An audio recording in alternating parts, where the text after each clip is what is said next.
तो आदाब, नमस्कार, गुड इवनिंग, सत श्री अकाल। एक बार फिर आप तमाम लोगों का स्वागत है क्राइम तक की कहानी के इस एपिसोड में। उम्मीद है पूरी फैमिली अच्छी होगी, अपना और अपनों का ख्याल रख रही होगी।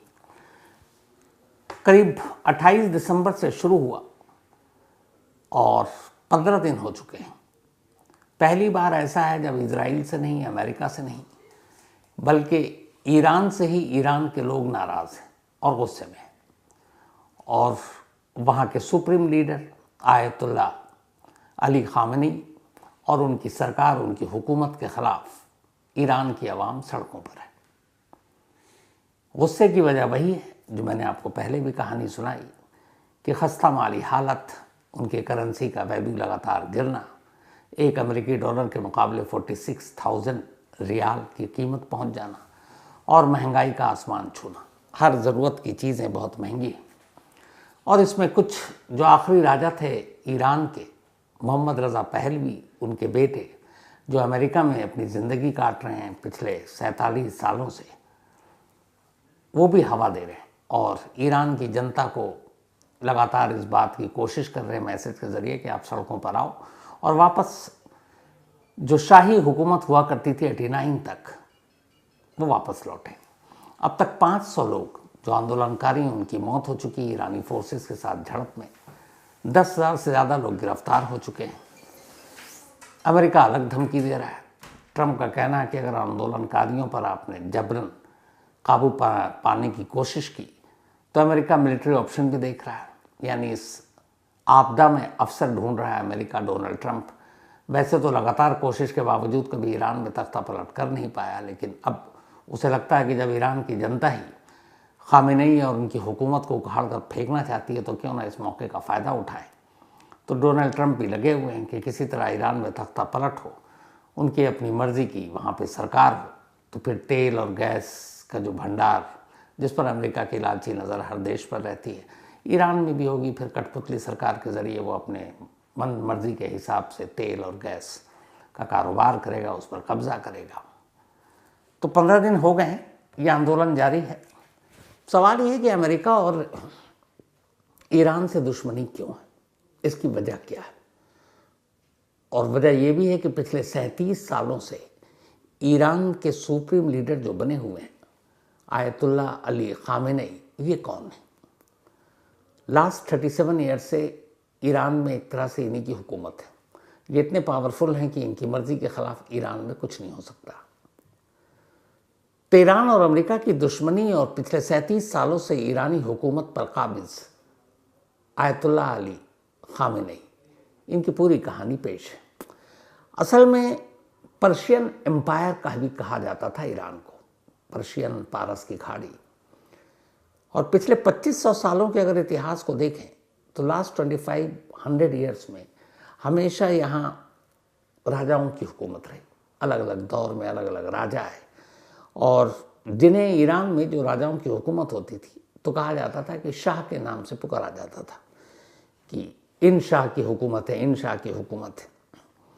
तो ये चलता रहता था। राजशाही परिवार के अंडर में अपना ईरान सब कुछ चल रहा है। हालात उतने अच्छे भी नहीं। तभी 1950 में पहली बार ऐसा होता है कि जो जनता थी वो राजशाही परिवार से त्रस्त थी और वहाँ पर एक डेमोक्रेसी लाना चाहती थी। तो एक नया नेता मोहम्मद मुसादिक के नाम पर बड़ा ईरान में पॉपुलर थी। तो फिर इनको चुना गया और चुनाव हुआ और मोहम्मद मुसादिक 1950 में ईरान के प्राइम मिनिस्टर बने, प्रधानमंत्री, वजीर आज़म। जब प्राइम मिनिस्टर बने तो देखा ईरान की हालत। अब ईरान के पास अपना तेल, अपना गैस का भंडार, उसके बावजूद भी गरीबी। तो उन्होंने सबसे पहला काम ये किया जो उससे पहले ब्रिटिश अमेरिकन ने ईरान पर नज़र गाड़ी हुई थी, और उसमें ये था कि जो भी ईरान के गैस और पेट्रोल थे तो यूएस पेट्रोल होल्डिंग और ब्रिटिश पेट्रोल होल्डिंग कंपनी की नाम थी, जिनको ये सारा तेल का ठेका मिला हुआ था। उन्होंने उसके बंद करके और ईरानी ऑयल का राष्ट्रीयकरण कर दिया, नेशनलाइज्ड कर दिया। अब जैसे ही प्रधानमंत्री मोहम्मद मुसादिक ने ईरानी तेल का राष्ट्रीयकरण यानी नेशनलाइज कर दिया, अमेरिका, ब्रिटेन जैसे देशों को बहुत बुरा लगा। उनके हाथ से एक तरह से टेंडर निकल चुका था और ये वो दौर था जब सेकेंड वर्ल्ड वॉर लगभग ख़त्म हुआ और इसी सेकेंड वर्ल्ड वॉर के बाद एक तरह से अमेरिका सुपर पावर बनने की कगार पर था या आगे बढ़ रहा था। अब लग रहा था अमेरिका को मैं ही सबसे शक्तिशाली देश हूँ।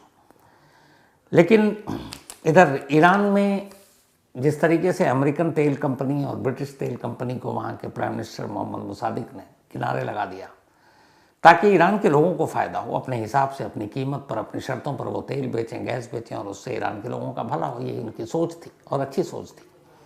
लेकिन अमेरिका को ये बात पसंद नहीं आई। अब अमेरिका को लगा कि मुसादिक की जो गवर्नमेंट है ये उसके ख़िलाफ़ है, तो अमेरिका लग गया तिकड़म में। और इसके बाद ब्रिटेन में के साथ मिलकर 1953 में ही, मतलब सिर्फ 3 साल के बाद, मुसादिक की सरकार का तख्ता पलट कर दिया और एक बार फिर से वहाँ डेमोक्रेसी ख़त्म और अब ईरान में वापस से राजशाही को लाया गया। और तब जो पहलवी घराना है, पहलवी शाही परिवार, 1953 में अमेरिका की मदद से अब पहलवी घराने ने ईरान पर हुकूमत कायम कर ली और वो राजा बन गए। शाह परिवार और शाह वाली सिस्टम फिर से शुरू हो गई। और इसी के बाद मोहम्मद रज़ा पहलवी ईरान के फिर नया बादशाह, नया शाह बन गया। अब जैसे ही 1953 में पहलवी ने ईरान की बागडोर संभाली, ईरान का पूरा एकदम हुलिया ही बदलने लगा। उधर अमेरिका था, उधर यूरोप, इन सब के साथ मिलकर, और पहलवी बड़े खुले मिजाज का शख्स, और देखा कि अब अमेरिका की भी पीठ पे हाथ है, तो उसके बाद उसने ईरान में अब एक नया कल्चर लाना शुरू किया। हालांकि कहते हैं कि उस वक्त मोहम्मद रज़ा पहलवी ने बहुत सारे अच्छे काम भी किए ईरान में। उसने ये किया कि यूरोप और अमेरिका के लिए बाज़ार खोला, एजुकेशन की तरफ ध्यान दिया, ऐसी बहुत सारी चीज़ें थी। लेकिन जो ईरान के बहुत सारे कट्टरपंथी लोग थे, उन्हें कुछ चीज़ें नापसंद थी। हालांकि एक उसमें ये भी कहा जाता है कि रज़ा पहलवी जो है वो खुद अय्याश किस्म का शख्स था, तो उसकी बहुत सारी अय्याशियाँ, उसकी रंगीनियाँ, और फिर वो जो कुछ करता था, ईरान में तब तक हालात ठीक नहीं थे, तो लोग भी गुस्से में थे कि एक तरफ वो भुखमरी के कगार पर हैं, इधर हमारा जो राजा है वो ऐश कर रहा है, फिजूल खर्ची कर रहा है। धीरे धीरे लेकिन ये हुकूमत चलती रही, क्योंकि अमेरिका का सर पे हाथ था और अमेरिका, ब्रिटेन, यूरोप और जी भर के लूटा। मतलब मोहम्मद रज़ा पहलवी को एक तरह से पनाह दिया और बदले में ईरानी तेल, गैस, जो जैसे मर्जी ये अमेरिका अपना चलाता रहा। धीरे धीरे 53 से वक्त बीता, दौर बीता। अब ईरान के लोग थोड़े परेशान हो गए इस शाह परिवार से। उन्हें लगा कि ये सिर्फ अपने बारे में, अपने परिवार के बारे में सोच रहे, ईरान की जनता के बारे में कुछ कर नहीं रहे। धीरे धीरे लोगों के अंदर का गुस्सा फूटा और फिर तभी एक शख्स पूरे ईरान की राजनीति में एक चेहरा उभरता है, और वो नाम था आयतुल्ला रुहुल्ला खुमैनी का। ईरान के एक धार्मिक रिलीजियस लीडर जिन्होंने रज़ा पहलवी की सरकार के ख़िलाफ़, इस शाही परिवार या शाही हुकूमत के ख़िलाफ़ एक बिगुल बजा दिया। और तब एक बड़ी तादाद में स्टूडेंट सड़कों पर निकल आए और खुमैनी को ज़बरदस्त जन समर्थन मिला, लोगों का सपोर्ट मिला। धीरे धीरे यह आंदोलन बढ़ता गया। फिर ये हुआ कि खुमैनी को गिरफ्तार कर लिया गया, आयतुल्ला खुमैनी को जेल भेजा गया। 14 महीने तक जब जेल में रहे आयतुल्ला खुमैनी, तो उसके बाद उनके सामने एक शर्त रखी सैयद रज़ा पहलवी ने, क्या तो पूरी ज़िंदगी जेल में आपको रखेंगे, या फिर 2 ऑप्शन है। एक ये कि आप माफ़ी मांगे शाही परिवार से, रज़ा पहलवी से, और दूसरा ये कि आप ईरान छोड़ दें। तो आयतुल्ला खुमैनी ने दूसरा रास्ता चुना। उन्होंने कहा माफ़ी तो नहीं मांगूंगा, मैं ईरान छोड़ दूंगा। इसके बाद उन्होंने ईरान छोड़ा, फिर अलग अलग देशों से होते हुए लास्ट में वो फ्रांस पहुँचे, और फिर फ्रांस में ही रहकर अब उन्होंने वहाँ से आंदोलन की कमान संभाल ली। हालांकि वो इससे पहले, फ्रांस जाने से पहले तुर्की भी गए, इसके अलावा इराक भी गए, फिर फ्रांस, और फ्रांस से अब वो एक अपनी क्रांति चला रहे हैं। ऑडियो विजुअल के ज़रिए, पॉम्फलेट के ज़रिए उनके जो समर्थक हैं ईरान में, वो सब कुछ कर रहे हैं सैयद रज़ा पहलवी के को लेकर। और धीरे धीरे ये आग बढ़ती जा रही। आखिरकार 1979 आता है, और 1979 में स्टूडेंट्स मूवमेंट खुमैनी की अगुवाई में वहाँ की ईरान की जनता अपने शाह की अय्याशियों, फिजूल खर्चियों से इतनी तंग हो गई थी कि उसके बाद फिर ऑफर, मतलब अब रज़ा पहलवी के पास था कि तुम ईरान छोड़ो, जान बचाओ। अब उधर अमेरिका को फिर लगा कि अगर रज़ा पहलवी की सरकार चली गई, शाह हुकूमत ख़त्म है, तो उसके लिए मुश्किल हो जाएगा। असल में उसकी वजह ये थी कि ईरान भौगोलिक अगर आप स्थिति में भी देखें तो पश्चिम एशिया में पूरे ईरान एक बहुत अहम देश है, और इसको समझने के लिए एक मैप के ज़रिए मैं आपको ये बताता हूँ क्यों है। असल में ईरान की जो सरहद है आसपास करीब आधा दर्जन देशों के साथ लगती है। महासागर और खाड़ियों के मामले में भी ये किसी भी देश से कहीं ज़्यादा बेहतर हालात में है। नॉर्थ में इसके तुर्कमेनिस्तान, इसके अलावा कैस्पियन सागर, अज़रबैजान, पश्चिम में तुर्की, इराक, और ईस्ट में पाकिस्तान और अफ़गानिस्तान, जबकि साउथ में यानी दक्षिण में फ़ारस की खाड़ी और ओमान की खाड़ी लगती है। और इन दोनों खाड़ियों की, फ़ारस की और ओमान की खाड़ी को जो जोड़ता है वो एक वाटर चैनल जिसका नाम है, आप लोगों ने सुना होगा, स्ट्रेट ऑफ हार्मोज। ये बड़ा अहम है। इसी स्ट्रेट ऑफ हार्मोज को अगर आप गौर से देखिएगा नक्शे में, तो ये वो जगह है जो मौजूदा हालात में अमेरिका और ईरान की एक तरह से जंग का मैदान है, पहले भी था और अभी भी है। अब उसकी वजह क्या है? उसकी वजह यह है कि ये जो इलाका है फ़ारस और ओमान की खाड़ी को जोड़ने वाला, इसके आप समंदर की चौड़ाई को देखेंगे तो सिर्फ 55 किलोमीटर है, और इसी 55 किलोमीटर के रास्ते से दुनिया के 20% तेल का सप्लाई किया जाता है। इसलिए इस पूरे इलाके में अब चूँकि ये 55 किलोमीटर की जो चौड़ाई वाला इलाका है ये पूरा ईरान के कब्जे में है। तो ईरान से पंगा लेने का मतलब ये है कि जो देश दूसरे देशों के तेल पर डिपेंडेंट है वो क्या करेंगे, क्योंकि 20% तेल इसी रास्ते से गुजरता है, ईरान उस पर रोक लगा देगा। तो इसीलिए ज़्यादातर जो गैस और तेल की चीज़ों पर एक तरह से कब्ज़ा इस रास्ते की वजह से वो ईरान के पास है, और अमेरिका के लिए ख़तरा रहता है। तो वो चाहता है कि ईरान में ऐसी सरकार हो जो अमेरिका के इशारे पर नाचे, और उसके ज़रिए ये तेल और बाकी चीज़ें सब अपना कब्ज़े में ले। तो उधर अब सैयद रज़ा, जो मोहम्मद रज़ा पहलवी हैं, उसकी हुकूमत की अब नींवें हिल चुकी हैं, स्टूडेंट्स सड़कों पर आ गए हैं, खुमैनी उनके लीडर हैं, और आखिरकार 1 फरवरी 1979 को ये होता है कि अब पहलवी के बस दिन लद गए। तब लंबे अरसे के बाद आयतुल्लाह रूहुल्लाह खुमैनी फ्रांस से एक प्लेन से तेहरान पहुंचते हैं, और जिस दिन तेहरान में उनका प्लेन लैंड करता है, तेहरान की सड़कों पर लोगों का हुजूम था। 1 फरवरी 1979 को ही लैंड करते हैं, और उसकी वजह यह है कि इससे ठीक 15 दिन पहले यानी कि 16 जनवरी 1979 को इलाज के नाम पर मोहम्मद रज़ा पहलवी तेहरान छोड़ देता। उसे पता है कि अब यहाँ पे जान को ख़तरा है, और इलाज के नाम पर वो अमेरिका पहुँच जाता है, फिर कभी लौट कर नहीं आता। तो उसके जाने के 15 दिन के बाद आयतुल्लाह खुमैनी 1 फरवरी 1979 को तेहरान पहुँचते हैं। अब तेहरान आने के बाद ये था कि क्या शाह पहलवी का तो खात्मा हो गया। उसके बाद फिर धीरे धीरे हुकूमत की बातें होती हैं, फिर नए सरकार का गठन होता है, और आयतुल्लाह रूहुल्लाह खुमैनी पहले ईरान के सुप्रीम लीडर बनते हैं, जिनके हाथों में एक तरह से ईरान की हुकूमत थी। और ये सिलसिला चलता रहता है। लेकिन 10 साल के बाद 1979 को आयतुल्लाह रूहुल्लाह खुमैनी वहाँ पहुँचे।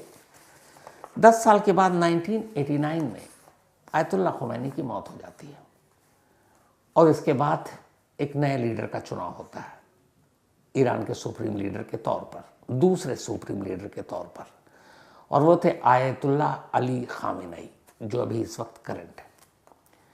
जब आयतुल्लाह खुमैनी सुप्रीम लीडर बने, उसके बाद ये ईरान के प्रेसिडेंट भी बने थे खामेनी, साथ में डिप्टी डिफेंस मिनिस्टर भी रहे। और ये जब प्रेसिडेंट थे ईरान के आयतुल्लाह खामेनी, उसी वक्त ईरान और इराक के बीच में वॉर भी शुरू हुआ था, जो अमेरिका की भी एक चाल थी। तो खैर 1989 में आयतुल्लाह खुमैनी के बाद खामेनी ने ईरान के सुप्रीम लीडर की गद्दी संभाली। हालांकि जब इनको बनाया गया तो उस वक्त बड़ा एक मुश्किल आ गया था ये कि ईरान में एक संविधान, कॉन्स्टिट्यूशन ये कह रहा था कि जो भी सुप्रीम लीडर होगा ईरान का, उसको आयतुल्लाह की उपाधि उसके पास ज़रूर होनी चाहिए। आयतुल्लाह की उपाधि वहाँ की जो दीनी तालीम है उसके हिसाब से दी जाती है। लेकिन जब आयतुल्लाह अली खामेनी को सुप्रीम लीडर चुना गया तब उनके पास आयतुल्लाह की उपाधि ही नहीं थी। तो बहुत सारे लोगों ने कहा जब आयतुल्लाह ये है नहीं तो फिर इन्हें कैसे सुप्रीम लीडर बनाया जा सकता है। और फिर उनकी बहुत सारी चीज़ें थी। वो अपने वक्त में जवानी में सिगरेट सिगार पिया करते थे, जो एक मौलवी के लिए अजीब सी चीज़ मानी जाती थी। लंबे बाल रखते थे, कई बार जूते पहनते थे। तो ये सारी चीज़ें थी। और फिर आयतुल्लाह की उपाधि ना होना, लेकिन फिर ईरान के संविधान को बदल दिया गया और इन्हें नाम दिया गया आयतुल्लाह, और सिर्फ इसलिए कि ताकि सुप्रीम लीडर ये बन सकें। फिर आयतुल्लाह के नाम के साथ अली खामेनी 1989 में ईरान के सुप्रीम लीडर बने और पिछले 37 सालों से वो ईरान के सुप्रीम लीडर हैं। हालांकि कहते हैं कि उनके दौर में बहुत सारे बाद में धीरे धीरे आक्रोश भी हुआ, वहाँ की महंगाई, बेरोज़गारी, फिर कई जंग, ईरान इराक जंग की वजह से वैसे ही बहुत सारी आर्थिक हालत और खस्ता हो चुकी थी। लेकिन बहुत सारे ऐसे विरोध प्रदर्शन को ये इल्ज़ाम लगता है कि अपनी सरकार के ज़रिए उन्होंने कुचल दिया था। आखिरी बार जो विरोध प्रदर्शन था वो 2022 में, वो एक हिजाब को लेकर, जिसमें बहुत सारे लोग मारे गए थे, कुचल दिया गया था।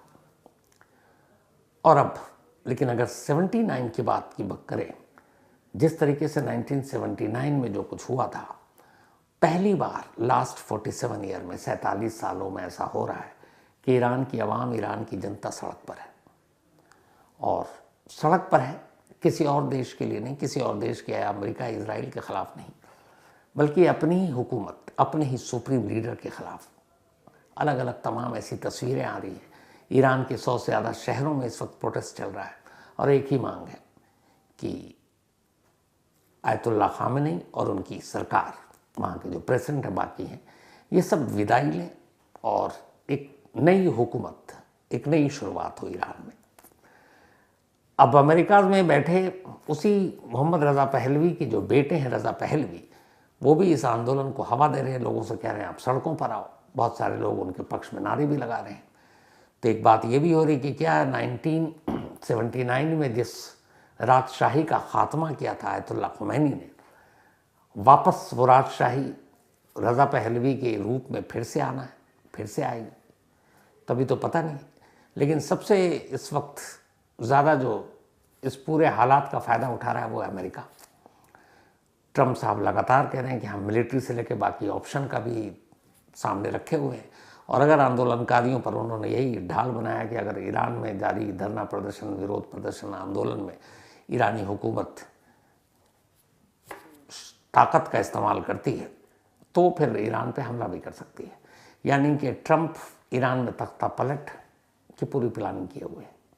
अब देखना यह कि ईरानी हुकूमत इस आंदोलन को किस तरीके से हैंडल करती है, कितनी जल्दी करती है। नहीं हुआ तो जो इजराइल और अमेरिका के बीच में जंग के दौरान जो आयतुल्लाह खामेनी और उनकी सरकार और जनता एक हुई थी, वो शायद अब न रह पाए, क्योंकि हर गुजरते दिन के साथ ये आंदोलन और तीखा होता जा रहा है और इसमें बहुत सारे बेगुनाहों की जान जा रही है। बहुत सारे लोगों की, अब तक 500 से ज़्यादा लोगों की मौत हो चुकी है।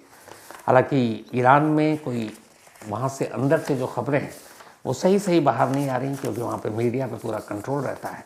लेकिन कुछ छन कर जो खबर आई उसमें यह है कि अब तक 500, हालांकि ये भी कहा जा रहा है कि मरने वालों का आंकड़ा 500 से भी कहीं ज़्यादा हो सकता है।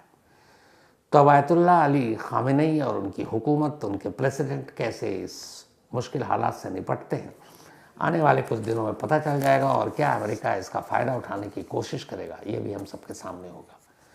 तो ये थी आज की कहानी ख़त्म करूँ, लेकिन उससे पहले वही अपना सिलसिला। आज अपने विकी पाजी यानी विक्रांत गुप्ता, उनका बर्थडे है। तो हैप्पी बर्थडे विकी पाजी।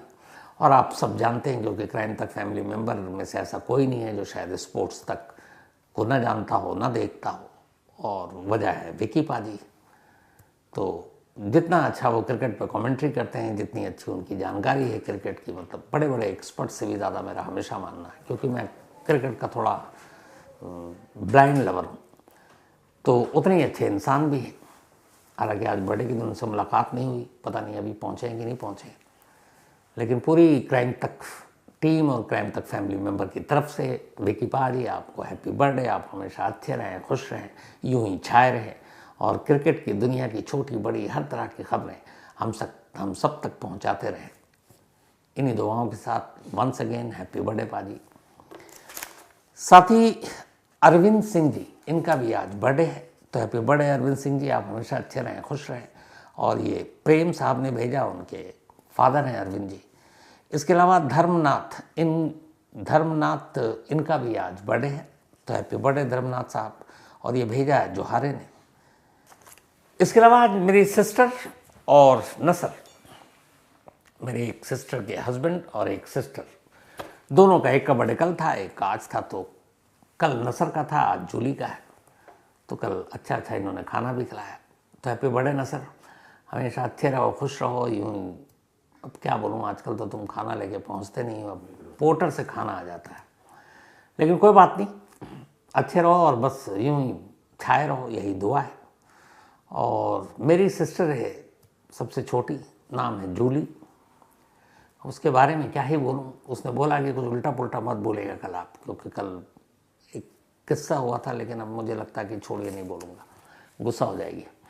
तो खैर हैप्पी बर्थडे जूली, हमेशा अच्छी रहो, खुश रहो। और इसकी हमेशा ये शिकायत रहती कि मैं, जो बड़ी बहन है उसकी, मतलब मेरी जो एक और सिस्टर है शीरी, तो उसे लगता है मैं उसको ज़्यादा प्यार करता हूँ, जूली को कम करता हूँ। वो कहती है मैं तो आपकी सौतेली बहन हूँ। तो ऐसा नहीं है, ये प्यार में बंटवारा या फिर मिलावट कभी नहीं होता। तुम हमेशा मेरे लिए वैसी ही रहोगी जैसे शीरी है। और बस यही दुआ है कि हमेशा अच्छी रहो, खुश रहो। और हाँ, वो अपनी खटपट तो चलती रहेगी।